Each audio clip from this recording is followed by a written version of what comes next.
Բարև ձեզ հարգելի հեռուստատեղներ, մենք շարունակում ենք մեր աշխատանքը պոլիտիկայի մեթերում, այս բան ես զրուցել եմ քաղաքագետ Տերենիկ Մալխասյանի հետ, շնորհակալ եմ Բարև ձեզ, Տերենիկ ես մեր եմ հավերն շնորհակալ։ ընդունելու համար։ Վաղ շաբաթում սպասվում են ընտրություններ, ընթանում է նախընտրական քարոզարշավ, բավական ակտիվ են քաղաքական միավորները, որոնք մասնակցում են այդ ընտրություններին, եւ ԿՊ-ն իրեն դրսևորում է դասական, քրեա օլիգարխիկ իշխանությունների նման, հա, նախընտրական քարոզարշավից 1 օր առաջ ինչ-որ քեֆ ուրախություն են կազմակերպում, իբրև թե որ օրենք չխախտեն, բայց պարզվում է, որ խախտել են։ Ընթացքում մարդիկ, որոնք օրինակ աջակցում են Մայր Հայաստանին, աշխատանքից ազատվում են, հա, խոսքը դպրոցի տնօրեններից մեկի մասին էր եւ այսօր մամուլը դրա մասին գրել էր։ Ինչն է անհանգստացնում քաղաքացիական պայմանագրին եւ Էջմիածնի սա ուղղակի թիմ ընտրություն է դեռ, հա, Էջմիածնի ընտրությունների մասնակցության իրենց որակը ինչի մասին է վկայում, ինչպիսին է լինելու համապետական ընտրությունը։ Դե ԿՊ-ի որակի մասին թիմ ընտրությունների մասնակցելու կարելի էր արդեն դատողություններ անել մյուս բոլոր թիմերի մասնակցելու ձևաչափից, վերջինը Գյումրին էր, հա, Փարաքարը։ Հիմա ավելի են կատարելագործվել այդ ինչպես ասեցիք, հմտությունները, քրեա օլիգարխիկ հմտությունները ավելի են խորացրել, այո, Մայր Հայաստանը թիրախավորված է վաղաշաբաթում ԿՊ-ականների կողմից, իշխանության կողմից, որովհետև հասկանում են, որ գաղափարական այլընտրանքը իշխող ուժին Մայր Հայաստանն է, հետևաբար քաղաքականացնում է ընտրությունները, մենք այնտեղ հանդես ենք գալիս մաքուր քաղաքական գործընթացով, մեր կուսակցության ղեկավար Անդրանիկ Թևանյանն է հիմնականում այնտեղ քարոզարշավների մասնակցում եւ առաջնորդում, ցույց տալով, որ մենք քաղաքական պատասխանատվություն ենք վերցնում վաղաշաբաթում իշխանությունը ստանձնելուց հետո, այլ հարց, որ քաղաքացիական պայմանագիրը ուղիղ հակառակն է անում։ Սա կարող էր զավեշտ լինել, եթե այսքան տխուր չլիներ, այսինքն իրենք թեկնածու են այնտեղ դրել Արգիշտի Մեխակյանին, բայց ամեն կերպ, ամեն ինչ անում են, որ քաղաքականապես չասոցացվի Նիկոլ Փաշինյանի եւ ԿՊ-ական խմբակի հետ ընկալման տեսանկյունից, ինձ համար, որ ասում էին սոցիոլոգները եւ հետազոտողները, ինձ համար զարմանալի էր, այնտեղ ես քարոզարշավին մի քանի անգամ մասնակցել եմ վաղաշաբաթում, որ կան մարդիկ, որ չգիտեն, որ Արգիշտի Մեխակյանը քաղաքացիական պայմանագիր կուսակցության դրածոն է, այսինքն Նիկոլ Փաշինյանի թեկնածուն է։ Չգիտեմ ինչ տեխնոլոգիաներ են օգտագործել նման արդյունք ունենալու համար հասարակության շրջանում, բայց ամեն դեպքում սա ինձ համար զարմանալի էր եւ երբ վերլուծում ենք, ապա տեսնում ենք, որ քաղաքացիական պայմանագրի քաղաքական թիմը ընդհանրապես չի երևում վաղաշաբաթում։ Այսինքն Նիկոլ Փաշինյանը ինչու է թաքնվում վաղաշաբաթի ընտրություններից, ինչի Արգիշտի Մեխակյանի մի կողքը այն օրինակում Ալեքսանյան Վահագին գցած է մյուս կողմը, գնա վաղաշաբաթում ասի, որ հարգելի վաղաշաբաթցիներ, մեր թեկնածուն Արգիշտի Մեխակյանն է, իմ թեկնածունը Արգիշտի Մեխակյանն է, եւ եթե ինձ ընդունում եք, նաեւ ընդունեք Արգիշտի Մեխակյանին, եթե Նիկոլ Փաշինյանն եւ իր թիմը հաշվարկած ունենային կամ հետազոտություն ունենային, որ դա կբարձրացնի Արգիշտի Մեխակյանի վարկանիշը, Նիկոլ Փաշինյանը վաղաշաբաթից տուն չէր գա, բայց իրենք ունեն հստակ վերլուծություններ, հետազոտություններ, առ այն, որ իրենք քաղաքական բորոտ են իրենց կուսակցությունը եւ ինքը որպես առաջնորդ եւ իրենց հետ ասոցացվելը կարող է լուրջ հարված հասցնել իրենց տեխնացուի վարկանիշին, որը էլի չի փայլում մեծ թվերով։ Եվ այս պարագայում Նիկոլ Փաշինյանը չի երևում վաղաշաբաթում, չի խոսում վաղաշաբաթի ընտրություններից, հիշում եք Գյումրու ընտրությունների ժամանակ իրենք չգիտեմ ինչ հաշվարկ էին արել, որ գյումրեցիները այսպես վառվում են քաղաքացիական պայմանագրի համար ու ամբողջ թիմով բանը Facebook-ներով, YouTube-ներով եւ հեռուստատեսությամբ գյումրեցին կասեր ամբաղ խոսում էին, աջակցում էին իրենց սարիկին։ Վահագ Ալեքսանյան, չգիտեմ, այն Թորոսյան, ինչ էր, Արսեն, մնացած Վիլենը, որ մանդատը կորցրեց պատճառով, հա, մանդատը կորցրեց։ Դրանից առաջ մի խոսքով, այսինքն իրենք ցույց էին տալիս, որ սա մենք քաղաքական պատասխանատվություն ենք վերցնում, բայց վաղարշապատում դա չեն անում։ Դա չեն անում ելնելով այն հանգամանքից, որ իրենք հասկանում են, որ վարկանիշի առումով հասարակության կողմից հսկայական ատելություն վայելելու տեսանկյունից իրենք խնդիր ունեն։ Հետևաբար իրենք պետք է ապավինեն ոչ թե վարկանիշին, այլ քաղաքական։ Այսինքն Փաշինյանն են կարգի զզվանք է առաջացնում, որ փորձում են համապետականին վերջ Փաշինյանը մասնակցելու է, չէ՞։ Դե հիմա փորձարկում են հասկանան, թե խնդիրը որտեղ է, հա։ Իրենք հասկանում են, որ իրենք քաղաքական բորոտ են։ Որ մարդ կպնում է, ասենք, իրեն լավ չի լինում, էլի, կոպիտ ասած։ Հետևաբար, հիմա վաղարշապատի մասը վերջացնենք, հետո համապետականին կանրադառնանք, համապետականը մի քիչ այլ տրամաբանությամբ է աշխատում, որովհետև այստեղ խաղարկում են հետևյալը։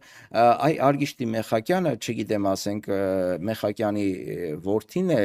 չնայած չնել խորանում, որ հոր քաղաքական, այսինքն Արցախում ունեցած վաստակը ուրացել է, այդտեղ են կանգնել է Նիկոլ Փաշինյանի կողք, այդ մասը չեն հանում։ Վահագն Ալեքսանյանին լսում եմ, ասում եմ, ես Հայաստանում չգիտեմ երկրորդ մեկին, որ Արգիշտի Մեխակյանի չափ հետևում է իր հոր падգամին։ Այսինքն Արգիշտի Մեխակյանն էլ Վահագն Ալեքսանյանին երբ անցենք լուրջ քաղաքական գործիք են։ Արգիշտի Մեխակյանն էլ դրանից առաջ հայտարարել է, որ իր հայրը պատվիրակել է հողերը հանձնել։ Հիմա այս մարդիկ հողերը հանձնել են։ Այդ պատվիրակը այդ գրավոր պատվիրակելը թե ականջինա, պապի ականջինա։ Ցավոք սրտի, սա լուրջ եմ ասում, ցավոք սրտի հորը կարծեմ չի տեսել։ Հայրը պատերազմից չի վերադարձել։ Ես էլ լսել եմ։ Բայց հենց այդ արանքում, որ հասցրել է գալ, պապին ասել է, հողերը որ գնում ենք ազատագրենք ու դեռ զոհվելու եմ, դա պետք է հանձնենք։ Կարծե Արգիշտին կասես, որ մեծանա անպայման մտնի ԿՊ ու հողերը հանձնան։ Դրան զուգահեռ կա մեկ այլ, չգիտեմ, ինչ ասենք, պատվիրակում, հա, առայն, որ Մեխակյանը ասել է, որ միջև վերջ պետք է կռվել պատմական հայրենիքի ազատագրման համար, ոչինչ որ իմ որդին զոհվի Կարսի կամ Վանի մատույցներում։ Ես մամուլում նման բան կարդացի։ Հիմա երևի Արգիշտին որոշել է Կարսի մատույցներում չզոհվել, այլ ԿՊ-ի քաղաքական վաղճանը կնկել, ասենք, Նիկոլ Փաշինյանի շրջապատում։ Ինչու քաղաքական վաղճան, որովհետև լավ հասկանում ենք, որ Նիկոլ Փաշինյանի կողքին կանգնելը քաղաքական հասարակական առումով դա հղի է շատ վարկանիշի առումով, շատ վատ հետևանքներով։ Հիմա վերադառնալով Ես զարմանում եմ ձեր վրա, եթե մարդու պատերազմ անցած հայրը падգամ է թողել հողերը հանձնել, դա ինչ կապ ունի Նիկոլ Փաշինյան, ԿՊ, լավ է որ գտել է մի այդպիսի գաղափարական միջավայր։ Հիմա անլուրջ եք վերաբերվում, ես իր խոսքերն եմ մեջբերում։ Հա, բայց ես Արգիշտի Մեխակյանին լուրջ չեմ վերաբերվում այս առումով, հասկանում եք, մարդու հայրը, որը ով զոհվել է Արցախում, Արցախ ազատագրելու համար, պատվիրակել է պապի միջոցով որդուն, որ ինքը մի քիչ մեծանա, մի քիչ կայունանա, հողերը հանձնի։ Այսինքն այդ խելագարության կանխավարկածով այստեղ կարող ենք առաջնորդվել, բայց վերադառնալով վաղարշապատի ընտրություններին միանշանակ կարող ենք փաստել, որ հաշվի առնելով իրենց քաղաքական բորոտության այդ հանգամանքը, վարկանիշի հսկայական խնդիրը, իրենք պետք է ապավինեն ձեր ասած քրյա օլիգարխի կամ քրյա կանչ կամ մի խոսքով օրենքի հետ այդքան առնչություն չունեցող մեխանիզմներին, այն որ ես տեսա, որ դպրոցի տնօրեն, ով ինչ որ օգնություն էր բաժանում, հա, հանձնաժողովի նախագահ էր, ինչ էր, իրենց այդ նյու դեյով էին ամեն դեպքում այդ ամեն ինչը Իմիջալյուս Գյումրեցի էր այդ օգնություն բաժանողը, ինչ որ անհասկանալի է, էլի, հայ-ամերիկյան կազմակերպություն, ով եկել էր օգնություն էր բաժանում վաղարշապատում եւ բաժանողներից մեկը ոնց որ, չգիտեմ, դպրոցի տնօրեն էր։ Հետո իրենց հիմնական հույսը ադմինիստրատիվ ռեսուրսն է, իրենց հիմնական հույսը ինչքանով կարելի է դատել օրինակ Գյումրու արդյունքներից, որովհետև շատ նման են լինելու իրենք, այնտեղ օրինակ Վարդան Ղուկասյանով հիմա ազատազրկման մեջ, այսինքն արդեն տեղափոխվել է հիվանդանոց, առողջական վիճակը վատացել էր, խոսում էր ընտրակաշառքների մասին, խոսում էին այլ ազդեցության միջոցների մասին, տարատեսակ հնարքներով, այսինքն իրենք հասկանում են, որ իրենք ունեն որոշակի ռեսուրս, ադմինիստրատիվ ռեսուրսով, մնացած հանգամանքներով գեներացնելու, խոսք գնաց նաև մամուլում տարբեր տեղերից մարդիկ գրանցելու մասին տվյալ համայնքում, այսինքն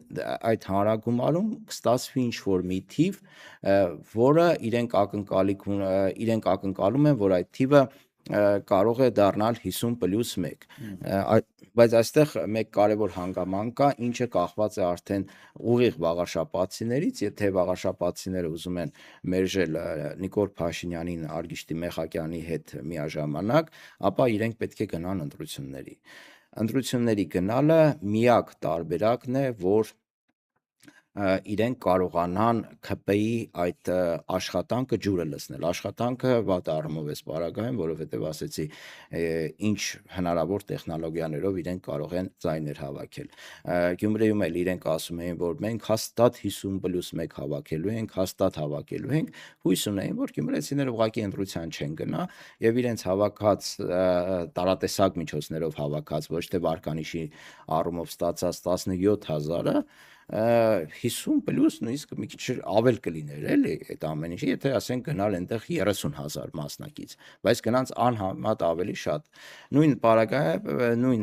իրավիճակն է նաև վաղարշապատում եւ վաղարշապատցիներից ես ակնկալում եմ,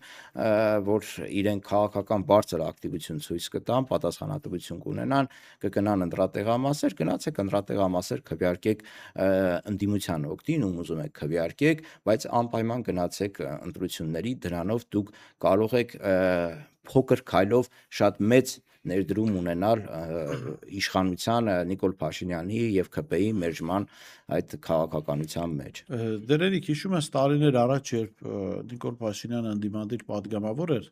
ՀԿ-ական падգամավոր Սամվել Ալեքսանյան հայտարարեց, թե Նիկոլ Փաշինյանը մեր աղբերն է։ Հա, ինչ։ Հիմա ուզում էլի իրանց աղբերն է, բան չի փոխվել։ Հենց դրան եմ գալիս, որ իրականում ապացուցեց, որ աղբերն է։ Սա ընդ որում հնդկական կինոյին Զիտա Գիտայի նման կարող է Սամվել Ալեքսանյանին մի տեղից զույգ երեխեք են եղել, այդպես կորցրել են իրար, բայց հիմա գտել են, հա։ Հիմա պարզվեց, որ մենք 5000 զոհ տվեցինք, հազարավոր զոհ, թիվը կոնկրետ չասեմ, վստահաբար 5-ից ավել են։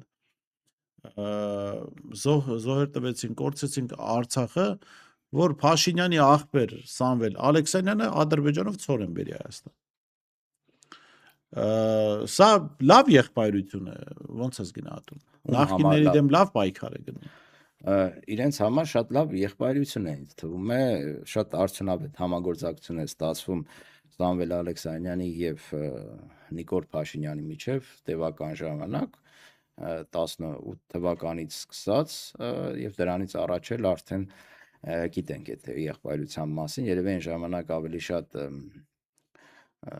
ուրիշ տիպի եղբայրություններ նյութական այդտեղ այդքան էլ շատ չկար էլի, հիմա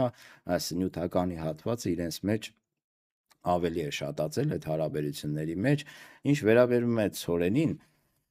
Սամվել Ալեքսանյանը կբերի թե մյուսները, այստեղ էականը գիտեք որն է, այդ ցորենը, մի քանի վագոն ցորենը ծախել հայ ժողովրդի վրա որպես խաղաղության ձեռքբերման արդյունք։ Դե առաջին քայլերն են, հիմա ինչ ան։ Չէ, առաջին քայլերը գիտեք ոնց է։ Տեսեք, պատկերացրեք մի իրավիճակ, երբ ընտանիքի հայրը գնում է կազինո, ամեն ինչ կրվում է, ասենք տան միջանցքը, բակը, չգիտեմ, իրեղենները, կահույքը, ամեն ինչ կրվում է ու որպես պարգև, որպես շնորհակալություն, ասենք կազինոն իրեն տալիս է մի կիլո ծավար։ Վերումատուն ասում է կրվել են, բայց այս ծավարն էլ նվեր են տվել, էլի։ Հիմա ծավարը հա տան մեջ պետք կգա, բայց մեծ հաշվով կրիտիկական չի, էլի, ասենք այդ ծավարի չլինելը համեմատած մյուսների չլինելուն որևէ էական ազդեցություն չի թողնում այդ ընտանիքի կենսագործունեության վրա։ Հիմա նույն պատմությունն է, պատկերացնում եք, ասենք Ռուսաստանից մենք ցորենը ստանում ենք Վրաստանով, երբևիցե խնդիր եղել է այդ ցորենը ստանալու հետ կապված չի եղել, չէ։ Երբևէ չի եղել, բացի կարծեմ 2008 թվականի ռուս-վրացական պատերազմի ժամանակ, երբ մի կամուրջ պայթեցրեցին, այդ կամուրջի վնասված լինելու պատճառով դիզվառելիքի եւ կարծեմ ցորենի առումով այդքան համոզված չեմ, մենք մի փոքր այստեղ զգացինք ճգնաժամ եղավ, բայց մնացած առումներով չի եղել, հիմա իրենք ասում են նույն ռուսական ցորենը երկաթգծով գալիս է բան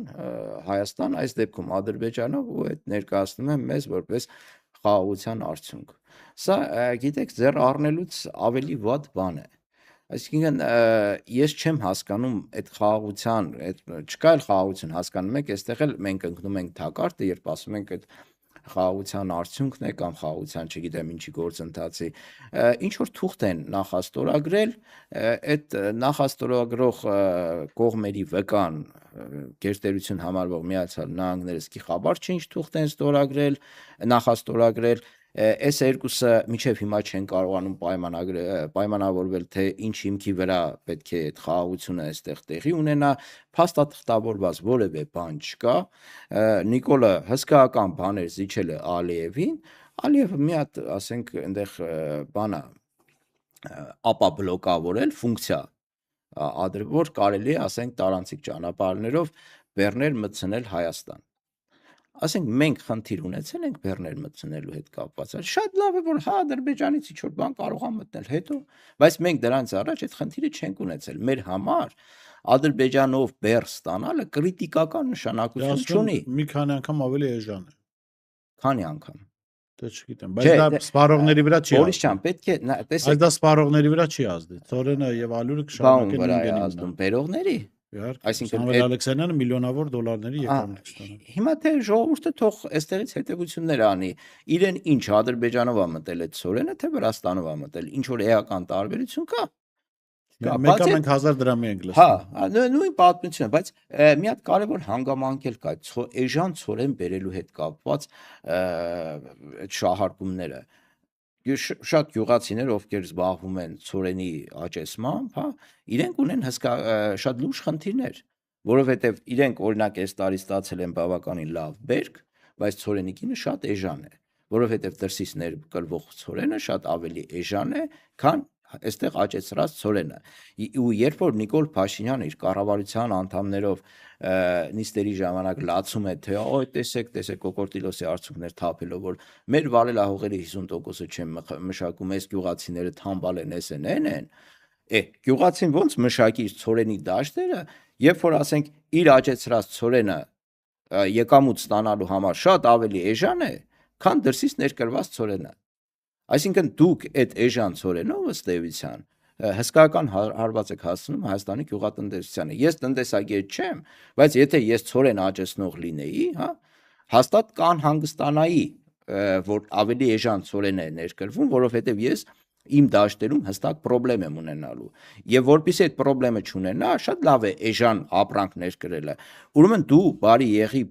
սուբսիդավորի գյուղացիներին, տարբեր ոլորտներում վառելիքի հետ կապված, պարարտանյութի հետ կապված, հարկերի հետ կապված, ջրերի հետ կապված, որպիսի ինքնարժեքը անհամեմատ ցածր լինի գյուղացու համար եւ շահագրգռված լինի գյուղում մնալու եւ ցորեն աճեցնելու համար։ Դու անում ես ուղիղ հակառակը, գյուղացին կռացած է վարքերի տակ, հարկերի տակ։ Ցորեն մշակում են ինչ ան, թող գնան Սամվել Ալեքսանյանի մոտ աշխատեն Սիթիներում։ Ախր էդ էլ են ասել, ցորենի հետ կապված չի, բայց խաղողի հետ կապված ասել են։ Քերոբյան Վահան անունով նախարար կար, չէ՞, ինչ որ կոռուպցիայի հետ կապված ինչ որ բանով հանեցին կամ դուրս եկավ, չեմ էլ հիշում արդեն, ասում էր եղբայրը խաղող մշակել ինչ պետք է արեք այստեղ Երևանում տաքսիստա, չգիտեմ, օֆիցիանտա, վաճառողա, մի բան կաշխատեք, էլի, ասենք ձեզ ինչա պետք խաղող մշակել, հենա կգան հազարավոր միլիոնավոր դոլարներով դրսից ինչ որ այգիներ կվերցնեն, հողերը կառնեն, ֆերմաներ կսարքեն ու այդ ֆերմաներում դուք որպես բացրակ կաշխատեք, այսինքն կիսաճորտատիրական իրավիճակին եք վերադառնում, էլ այս բարակայում։ Այսինքն նման հայտարարություններով ժողովրդի գլուխ արտուկելը արդեն անտանելի է դառնում, այսինքն չկա որևէ տնտեսագիտական հաշվարկ, չկա որևէ լուրջ վերլուծություն այս առումով, բայց մարդիկ ասենք 2 վագոն ցոլ են բերել Ադրբեջանի տարածքով էլի նույն ռուսական ցոլենը մեր վրա վաճառում են խաղաղության ինչ որ մի հատ մեծ արդյունք էլի այն դեպքում որ ոչ այդ խաղաղությունը կա ոչ նշանակալի ձեռքբերում կա միայն փաստ որ Հայաստանը հետևողականորեն զիջում է իր շահերը Իլամի ցանկություններին իսկ այն որ Իլամը որևէ պարագայում չի պատրաստվում զսպել իր ախորժակը դա ակնհայտ երևում է նրա հայտարարություններից այսինքն ամեն օր սրանք ԿՊԱ-ականները այրում քրտինք են թափում ապացելու համար ուր որ է Հայաստանում ժողովուրդ ջան հաստատվելու է խաղաղություն դուք առևտուր եք անելու ոչ միայն ցորեն եք բերելու այնտեղ չգիտեմ ինչեր եք ծախելու կամ ինչ որ ծառայություններ եք մատուցելու ըստ ճաշակի հանկարծ Իլամը փակվից ելնում է մի հատ Սևանը մերն է 300,000 ադրբեջանցի պետքա գա տեղ ապրի կամ 100,000 ադրբեջանցի այս տարածքը մերն է այս սա իմն է Երևանը вообще ընդհանրապես ադրբեջանական քաղաք է Այս Նիկոլ Փաշինյանին կոնկրետ քաշում է Իլհամ Ալիևը այս պարագայում ու այստեղ կարծեմ ես միտքը Երվանդ Բոզոյանինն է որ Ալիևը արդեն հասկացել է որ Նիկոլ Փաշինյանը կախված է գնացող է սրա հետ ընդհանրապես ոչ մի լուրջ թեմա է չարժի խոսել այսինքն իրենից կարելի է փոկել մաքսիմումը այս ընթացքում քանի դեռ իշխանությանը եւ հիմա նա սկսել է երկխոսություն Հայաստանի հաջորդ իշխանությունների հետ իշխանությունները եկեղեցու դեմ արշավի շրջանակում ըստ էության ջրեցին կամ չեզոքացրեցին այն կարմիր գիծը, որ պետությունը այո կարող էր տիրապետել տեղեկությունների, բայց դրանք չէին գործածվում կամ գոնե չէին հրապարակվում, լավ գործածվել է մի կողմ։ Հիմա երեք ես լսում էի ԿՊԱ-ական падգամավոր Լիլիթ Ստեփանյանին, ով բառացիորեն հայտարարում է հետևյալը, որ մեր հատուկ ծառայությունները այնպիսի տեղեկություններ են հավաքել եւ վարչապետը նենց տեղեկությունների է տիրապետում ընդորում սեռական բնույթի որ լավ կանեն հոգեվորականները հեռանան քանի դրանք չեն հրապարակվել Սա բարիս ուղիղ իմաստով ահաբեկչություն է իսկ այդ падգամավորը որտեղից գիտի հատուկ ծառայությունները ինչեր են հավաքել ու ինչ կա Նիկոլ Փաշինյանը մենք Հովիկ Աղազարյանի դեպքով իմացանք չէ՞ որ իրենք խմբակցությունում քննարկում այսինքն այդ նյութերը դնում են այդ ԿՊ-նիստերի ժամանակ հա այդ էրոտիկ բնույթի դրամատիկ բնույթի բոլորով նստում են խմբագային դիտում են կազմակերպում հա այդ նյութերի ու տեղեկանում են թե ինչ կա հատուկ ծառայություններ Ես չգիտեմ սրանք կարող դադարել են իրենց հին սովորույթը պորնոկայքեր նայելու եւ Նիկոլ Փաշինյանը ԱԱԾ-ին հրահանգում է նկարել ինչ-որ տեսանյութ reality կամ գուցե հայկական ինչ-որ փակ համայնք է, հա, պորնո համայնք է ԿՊ-ում գործում, նստում նայում են Չէ, բայց սա պետության չգոյության մասին է, որովհետեւ եթե անգամ պետությունը տիրապետում է տեղեկությունների անձնական մարդկանց անձնական կյանքին վերաբերվող Հիմա տեսեք, այն հոգևորականներին, որոնց ինքը կոչ է անում հեռանալ, նրանցից որևէ մեկի վերաբերյալ քրեական գործ չկա։ Ում սպառնում են բանով, սեռական կոմպրոմատներով։ Ես իհարկե չեմ պնդում, որ դրանք իրական կոմպրոմատներ են, բայց ինչը, եթե անգամ իրական են, ստացվում է ԿՊ-ն, որովհետև ԿՊԱ-ական падգամավոր անգամ վարչապետի պաշտոնը զբաղեցնողը չի խոսում որ ասես դե ԱԱԾ-ն իրենց զեկուցում է։ ԿՊ-ն որպես կուսակցություն նույնականացել է պետության հետ եւ հատուկ ծառայությունների գործիքները օգտագործում են, ովին աս դուր չի գալի, մտեք սրանց տուն, բաղնիկ, զուգարան։ Եվ հետո ինչ հայտնի դարձավ, որ Արագածոտնի թեմի առաջ հոգեվորականներին երբ բերման էին ենթարկել, արգրավել է նաեւ իրենց ընտանիքի այդ թվում նաեւ անչափահաս անդամների հեռախոսները, պլանշետները։ Այսինքն Սրանք այս սեռաշեղված խմբակը հնարավոր բոլորն հիմա լավ ցանկացածի ընտանիքում կարող է խնդիր պարտադիր չի լինի բայց չենք բացառում բայց անչափահաս երեխա է հիմա կարող է ասենք այդ հոգեվորականներից մեկի տղան Ես ուզում եմ հասկանալ Կարող է այդ հոգեվորականներից մեկի տղան հիմա 15-16 տարեկան տղա իր բանը նկարել ուղարկել ասենք ԿՊԱ-ական որևէ կնոջ Դա ինչ կապ ունի անվտանգ Դա պետք է օգտագործել թե չէ Դա նախ սկսենք այն բանից որ այսինքն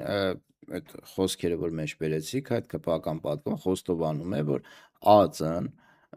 հավաքագրում է կամ չգիտեմ ինչ ծառայություն հա հավաքագրել է նման ԱԱԾ-ն ուղիղ ահա հավաքագրել է նման կոմպրոմատներ, նման նյութեր, ես չգիտեմ դատարանի որոշմամբ է դա եղել, թե ԿՊ-ի որոշմամբ է դա եղել,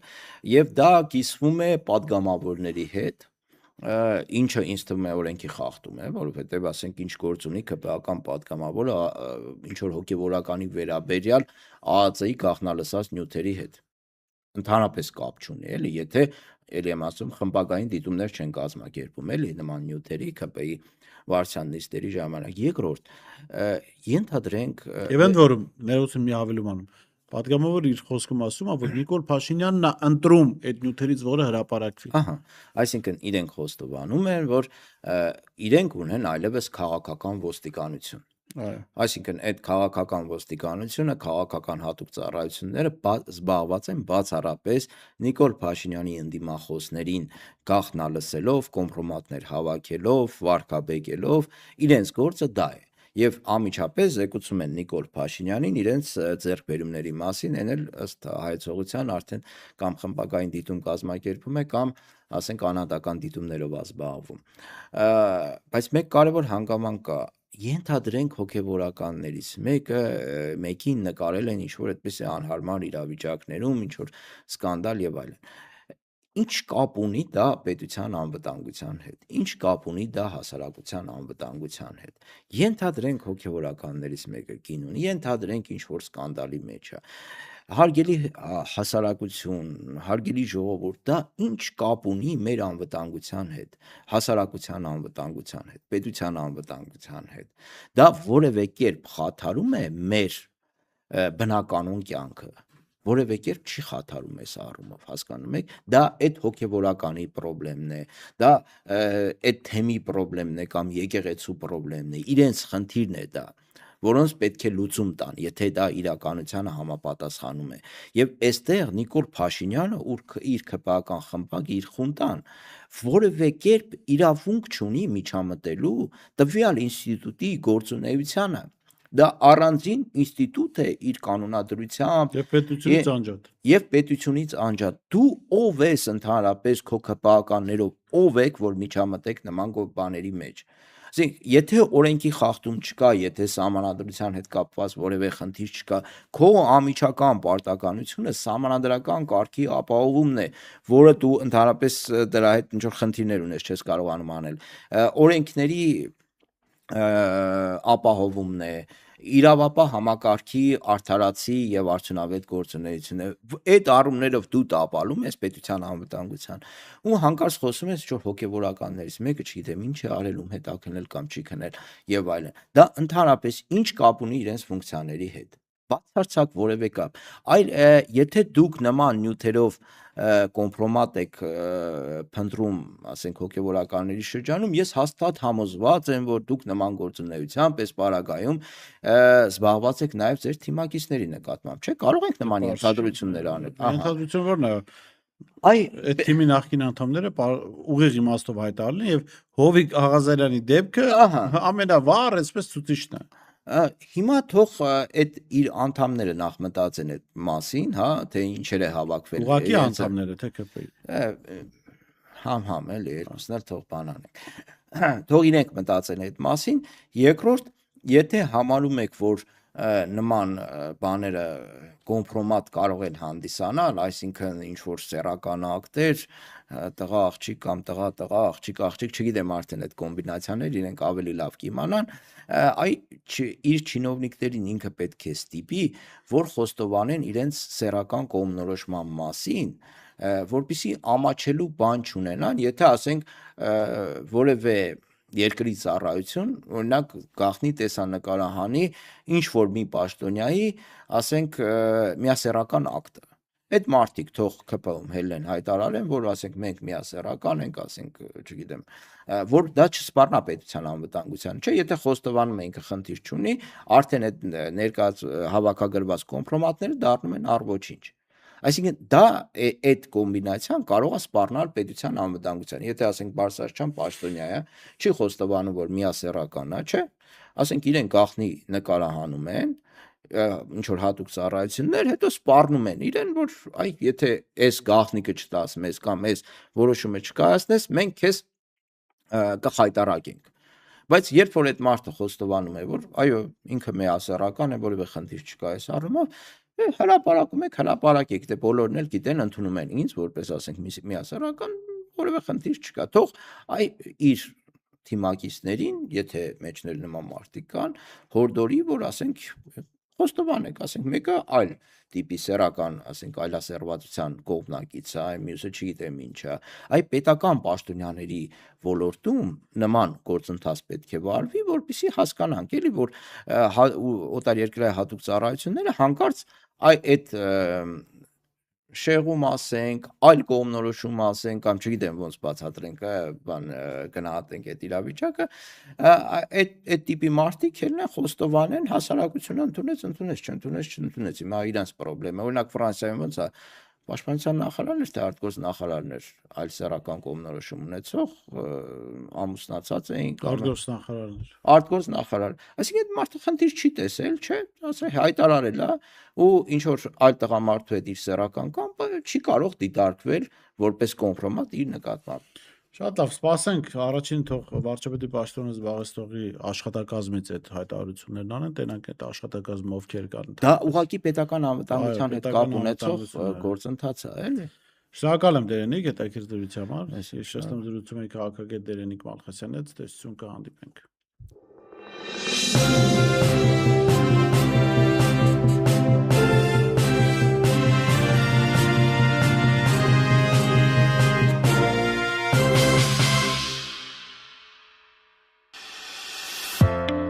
Իսկ դու արդեն որոշել ես, թե որ երկրներ պիտի այցելես 2025 թվականին։ Եթե դու ես հոգնել օրեր շարունակ հարցումների անպատասխան մնալուց, դիմիր Travel with N տուրիստական գործակալություն, սպասեցնել չեն տա, անմիջապես կստանաս լավագույն առաջարկները, տուրփաթեթներ, ավիատոմսեր, հյուրանոցների լայն ընտրանի, էքսկուրսիաներ, սոցփաթեթի սպասարկում եւ ամենակարևորը 24/7 ձևաչափով բարեհամբույր սպասարկում։ Travel with N 095 89 20 48